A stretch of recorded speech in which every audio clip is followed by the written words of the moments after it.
ஜூலை 1ஆம் நாள் பொதுக்காலம் 14ஆம் வாரம் புதன்கிழமை. தொடக்க நூலிலிருந்து வாசகம். அந்நாட்களில் எகிப்து நாடு முழுவதும் பஞ்சம் வந்தபோது மக்கள் பார்வோனிடமிருந்து வந்து உணவுக்காக ஓலமிட்டனர். பார்வோன் எகிப்தியர் அனைவரையும் நோக்கி, யோசேப்புடன் செல்லுங்கள், அவர் சொல்வதை செய்யுங்கள் என்று கூறினான்.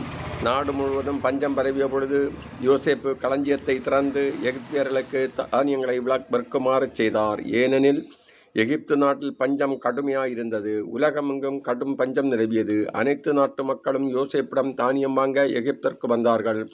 கானான் நாட்டிலும் பஞ்சம் நிலவியதால் அங்கிருந்து தானியம் வாங்கச் சென்ற மற்றவர்களோடு இஸ்ரேலின் புதல்வர்களும் சேர்ந்து சென்றனர். அப்பொழுது யோசேப்பு நாட்டுக்கு ஆளுநராயிருந்து மக்கள் அனைவருக்கும் தானியம் விற்கும் அதிகாரம் பெற்றிருந்தார். எனவே அவருடைய சகோதரர்கள் வந்து தரைமட்டம் தாழ்ந்து யோசேப்பை வணங்கினார்கள். யோசேப்பு தம் சகோதரர்களை அடையாளம் கண்டு கொண்டார். ஆயினும் அவர்களை அறியாதவர் போல் கடுமையாக அவரிடம் பேசி, நீங்கள் எங்கிருந்து வருகிறீர்கள் என்று வினவினர். அவர்களோ, நாங்கள் கானான் நாட்டிலிருந்து உணவுப் பொருட்கள் வாங்க வந்திருக்கிறோம் என்று பதில் கூறினார்கள்.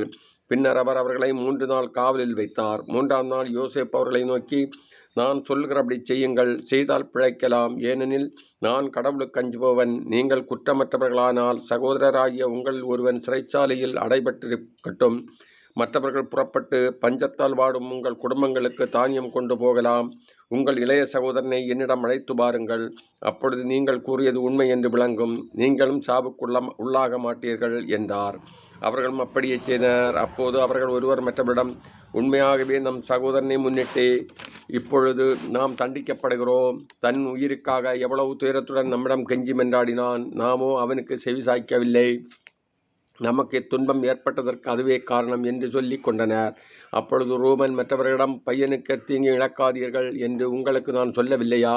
நீங்களோ செவி கொடுக்கவில்லை. இதோ அவனது இரத்தம் நம்மிடம் ஈடு கேட்கிறது என்றார். யோசேப்பு மொழிபெயர்ப்பாளன் மூலம் அவர்களிடம் பேசியதால் தாங்கள் சொன்னது அவருக்கு தெரியும் என்று அவர்கள் அறியவில்லை. அப்போது அவர் அவர்களிடமிருந்து ஒதுங்கிச் சென்று அழுதார். பின்பு திரும்பி வந்து அவர்களோடு பேசுகையில் சிமியோனை பிடித்து அவர்கள் கண் முன்பாக அவனுக்கு விலங்கிட்டார். இது ஆண்டவர் வழங்கும் அருள்வாக்கு. இறைவா உமக்கு நன்றி.